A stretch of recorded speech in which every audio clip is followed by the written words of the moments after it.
दोस्तों नमस्कार। मैं आपके सामने ये भागवत गीता के विषय में कुछ चर्चा करना चाहता हूँ। जब कुरुक्षेत्र के जब युद्ध चल रहा था तो अर्जुन ने चारों तो अपने भ्राताओं को रिश्तेदारों को देखा तो उनमें युद्ध करने की क्षमता तो नष्ट हो गई, हाथ पैर कांपने लगे। और कृष्ण भगवान ने, हे प्रभु, मैं अपने संबंधियों के साथ कैसे युद्ध करूंगा, कैसे क्या युद्ध कर सकता हूँ। मुझे क्षमा करें प्रभु, मुझे मुझे बताएं कि मैं इस चीज में क्या करूं कि युद्ध कर नहीं सकता और युद्ध करना भी आ सकता। तब भगवान कृष्ण ने अर्जुन को जो वहाँ पर युद्ध क्षेत्र में जो ज्ञान दिया था, उस ज्ञान के विषय में आपके सामने चर्चा करना चाहता हूँ। पहला इसको श्लोक जो था कि धर्म क्षेत्रे कुरुक्षेत्रे समवेता युत्सवः माम कहा पांडा शतम किम करवत संजय। अर्थात धृतराष्ट्र ने कहा है, संजय, धर्म भूमि कुरुक्षेत्र में युद्ध की इच्छा से एकत्र हुए मेरे तद पांडु के पुत्र ने क्या किया। तात्पर्य, भागवत गीता एक बहुपाठित आस्तिक विज्ञान है जो गीता महामात्र में सार रूप में दिया हुआ है। इसमें यह उल्लेख है कि मनुष्य को चाहिए कि वह श्री कृष्ण के भक्त की सहायता से संरक्षण करती भगवत गीता का अध्ययन करे और स्वप्रेरित व्याख्याओं के बिना उसे समझने का प्रयास करे। अर्जुन ने जिस प्रकार से साक्षात भगवान कृष्ण से गीता सुनी और उसका उपदेश ग्रहण किया, इस प्रकार की स्पष्ट अनुभूति का उदाहरण भागवत गीता में ही मिलता है। यदि उसे गुरु परंपरा से निजी स्वार्थ से प्रेरित हुए बिना किसी को भागवत गीता समझने में सहभाग प्राप्त हो तो वह समस्त वैदिक ज्ञान तथा विश्व के समस्त शास्त्रों के अध्ययन के पीछे छोड़ देता है। पाठक को भागवत गीता में न केवल शास्त्रों की सारी बातें मिलेंगी, अब ऐसे बातें भी मिलेंगी जो अन्यत्र कहीं उपलब्ध नहीं है। यह गीता का एक विशिष्ट मानदंड है और स्वयं भगवान कृष्ण द्वारा साक्षात उच्चारित होने के कारण यह पूर्ण आस्तिक विज्ञान है। महाभारत में वर्णित धृतराष्ट्र और संजय की वार्ताएं इस महान दर्शन के मूल सिद्धांत का कार्य करती अथवा उद्धृत करती। माना जाता कि दर्शन की प्रस्तुति कुरुक्षेत्र के स्तर में हुई जो वैदिक युग से पवित्र स्थित स्तर रहा है। इसका प्रवचन भगवान द्वारा मानव जाति के पद प्रदर्शन हेतु तब किया गया था जब श्लोक में स्वयं उपस्थित थे। धर्मक्षेत्र शब्द सार्थक है क्योंकि कुरुक्षेत्र के स्थल में अर्जुन के पक्ष में श्री भगवान स्वयं उपस्थित थे। कौरवों के पिता धृतराष्ट्र अपने पुत्रों की विजय की कामना करता था, किंतु इस विषय में अत्यंत संदिग्ध था कि जीत पाएंगे या हार पाएंगे। अतः इसी संदेह के कारण उसने अपने सचिव संजय से पूछा कि उन्होंने क्या किया। वह आश्वस्त था कि उसके पुत्र तथा उसके छोटे भाई पांडु के पुत्र कुरुक्षेत्र की युद्ध में निर्णायक संग्राम के लिए एकत्रित हुए। फिर भी उसकी जिज्ञासा सार्थक है। वह नहीं चाहता था कि भाइयों में कोई समझौता हो, अतः वह युद्ध भूमि में पुत्रों की नियति भाग अथवा भावी के विषय में आसक्त होना चाह रहा था। चूंकि इस युद्ध को कुरुक्षेत्र में लड़ा जाना था जिसका उल्लेख वेदों में स्वर्ग के निवासियों के लिए भी 30 शत के रूप में हुआ है। अतः धृतराष्ट्र अत्यंत भयभीत हो रहा था और इस पवित्र स्थल का परिणाम पर न जाने कैसा प्रभाव पड़े। उसे भली भांति ज्ञात था कि उसका प्रभाव अर्जुन तथा पांडवों के अन्य पुत्रों पर अत्यंत अनुकूल पड़ेगा, क्योंकि स्वभाव से भी सभी पुण्यात्मा थे और पुण्यात्मा कभी पापात्मा से हार नहीं सकती थी। समय लगता है लेकिन हमेशा धर्म की जय होती है। संजय श्री व्यास जी के शिष्य थे, अतः उनकी कृपा से संजय धृतराष्ट्र के कक्ष में बैठे बैठे कुरुक्षेत्र के स्थल का दर्शन कर सकता था। इसलिए धृतराष्ट्र ने उसे युद्ध स्थल की स्थिति के विषय में पूछा। पांडव तथा धृतराष्ट्र के पुत्र दोनों ही एक वंश के थे। एक वंश से असंबंधित, किंतु यहाँ पर धृतराष्ट्र की वाक से उसके मनोभाव को प्रकट करता है और ने जानबूझ के अपने पुत्रों को कुरु कहा है और पांडवों के पुत्रों को वंश के उत्तराधार से विलग कर दिया। इसी तरह पांडवों के पुत्रों अर्थात अपने भतीजों के साथ धृतराष्ट्र की विशेष मन स्थिति समझी जा सकती है कि उसके मन में क्या खेल चल रहा है, क्या सोच रहा है। वो स्वार्थवश ये सब उल्लेखित कर रहा है। जिस प्रकार धान के खेत से आवांछित पौधों को उखाड़ कर फेंक दिया जाता है, उसी प्रकार इस कथा के आरंभ में ही ऐसी आशा की जाती है कि जहाँ धर्म के पिता श्री कृष्ण पौधों के समूल नष्ट करके युधिष्ठिर आदि दान धार्मिक पुरुषों की स्थापना की जाएगी। यह धर्म क्षेत्र तथा कुरुक्षेत्र शब्दों की उनके ऐतिहासिक तथा वैदिक महत्ता के अतिरिक्त सार्थक करता है।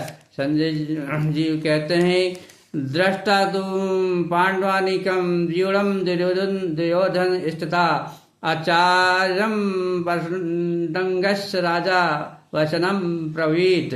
तब संजय ने कहा, हे राजन, पांडव पुत्रों द्वारा सेना की व्यूह रचना देकर राजा दुर्योधन अपने गुरु के पास गया और उसने ये शब्द गाया। तात्पर्य यह, धृतराष्ट्र जन्म से ही अंधा था, दुर्भाग्य वंश आध्यात्मिक दृष्टि से वंचित था। वह यह भी जानता था कि उसी के समान उसके पुत्र भी धर्म के मामले में अंधे हैं। उससे विश्वास था कि पांडवों के साथ कभी भी समझौता नहीं कर पाएंगे, क्योंकि पांचों पांडव जन्म से ही पवित्रता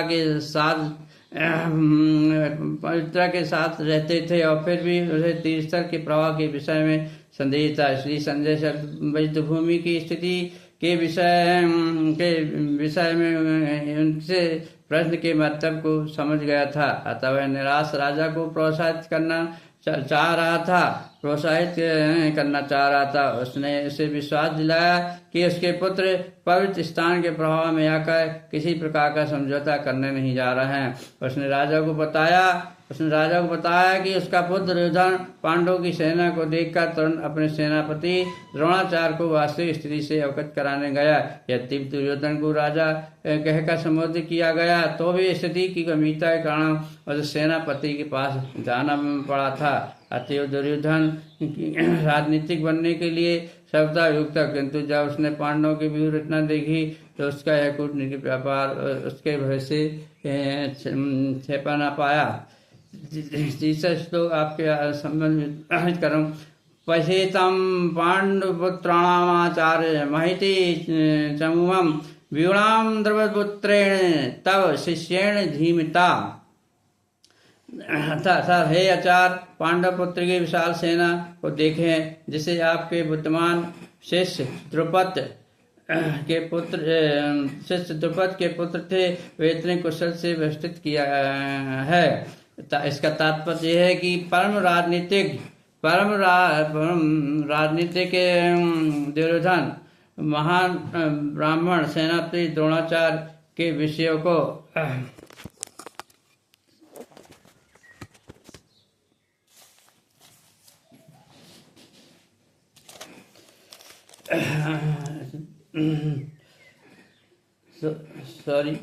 तात्पर्य परम राजनीतिक दुर्योधन महान ब्राह्मण सेनापति द्रोणाचार्य के दोषों को इंगित करना चाहता था। अर्जुन की पत्नी द्रौपदी के पिता राजा द्रुपद के साथ द्रोणाचार्य का कुछ राजनीतिक झगड़ा था। इस झगड़े के फलस्वरूप द्रुपद ने एक महान यज्ञ संपन्न किया, जिससे उसे एक ऐसा पुत्र प्राप्त हुआ और प्राप्त होने का वरदान मिला जो द्रोणाचार्य का वध कर सके। द्रोणाचार्य से भली भांति जानता था, किंतु जब द्रुपद का पुत्र धृष्टम युद्ध शिक्षा के लिए उसको सौंपा गया तो द्रोणाचार्य को उसे अपने सारे सैनिक रहस्य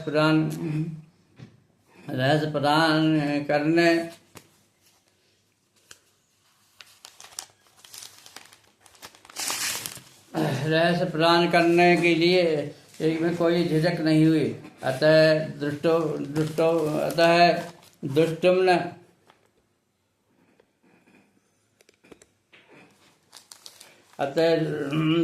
कुरुक्षेत्र की युद्धभूमि में पांडवों का पक्ष ले रहा था और उसने द्रोणाचार्य से जो कला सीखी थी फिर उसी के आधार पर उससे यह व्यूह रचना की थी। व्यूह रचना की थी।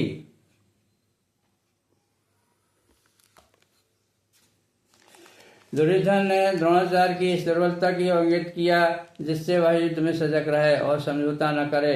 इसके द्वारा वह द्रोणाचार्य को यह भी बताना चाह रहा था कि कहीं वो अपने प्रिय शिष्य पांडवों के प्रति युद्ध में उदारता न दिखा बैठे। विशेष रूप से अर्जुन ने उसका अत्यंत प्रिय एवं तेजस्वी शिष्य था।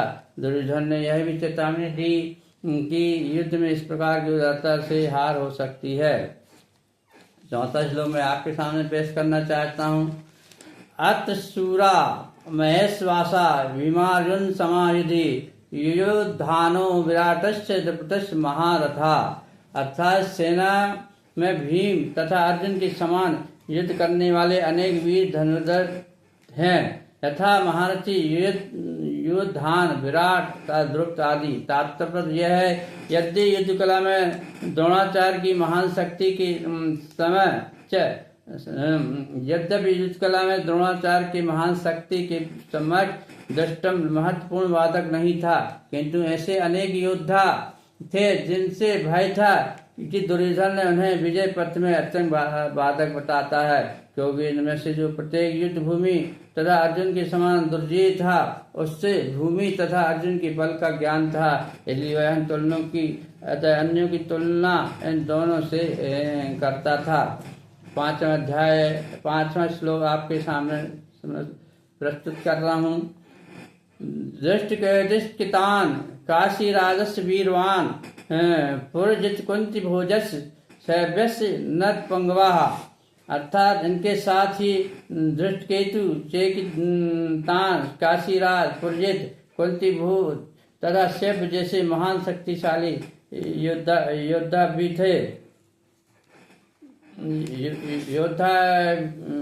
थे। छठवां श्लोक आपके सामने प्रस्तुत कर रहा हूँ। इजामानस विक्रांत मोजास वीरवान सौभाद्रो दुर्विद्यास सर्व एवं महारथा। पराक्रमी युधामान अत्यंत शक्तिशाली उत्तम मोजा सुभद्रा का पुत्र तथा द्रौपदी के पुत्र सभी महारथी थे। मतलब ये सभी महारथी योद्ध पांडवों से युद्ध करने के लिए आमने सामने खड़े हुए थे। अभी अब आपके सामने 7वां श्लोक प्रस्तुत कर रहा हूँ। अस्माकं तो विशिष्टा ते तान बोध जो मतम नायिका मम सैन्य सज्ञा तान ब्रीमी ते। किंतु हे ब्राह्मण श्रेष्ठ, आपकी सूचना के लिए मैं अपनी सेना के उन नायकों के विषय में बताना चाहूँगा जो मेरी सेना को संचालित करने में विशेष रूप से निपुण हैं। भावान विशस्य कारणस्य कृपा समितंजस्तावा विकर्ण समदितिष्ठा। मेरी सेना में स्वयं आप भीष्म कर्ण कृपाचार अश्वत्थामा विकर्ण तथा सोमदत्त का पुत्र भूरिश्रवा आदि हैं जो युद्ध में सदैव विजय हुए, कभी भी परास्त नहीं हुए। ऐसे बड़े बड़े योद्धा आज वहाँ युद्ध स्थल में सज्जत के सेनाओं के साथ खड़े हैं। अर्थात दुर्योधन उन अदिति वीरों का उल्लेख करता है जो सदैव विजयी होते रहे हैं। विकर्ण दुर्योधन का भाई है, अश्वत्थामा द्रोणाचार्य का पुत्र है और सोमदत्ती या भूरिश्रवा वायुलिकों के राजा का पुत्र है। कर्ण अर्जुन का आधा भाई है क्योंकि वह कुंती गर्भ से राजा पांडु के साथ विवाहित होने के पूर्व उत्पन्न हुआ था। कृपाचार्य की जुड़ा बहन द्रोणाचार्य को ब्याही हुई थी। अन्य चा भावासुरा मृते तत्जीविता नाना सप्रणा सर्वे विशारदा। ऐसे अनेक वीर भी हैं जो मेरे लिए अपना जीवन त्याग करने के लिए उद्यत हुए विविध प्रकार के हथियारों से सिद्ध और विद्या में निपुण है। तात्पर्य जहाँ तक अन्यों का तथा यथा जयद्रथ कृतवर्मा तथा साल का संबंध है, वे सब दुर्योधन के लिए अपने प्राण की आहुति देने के लिए तैयार थे।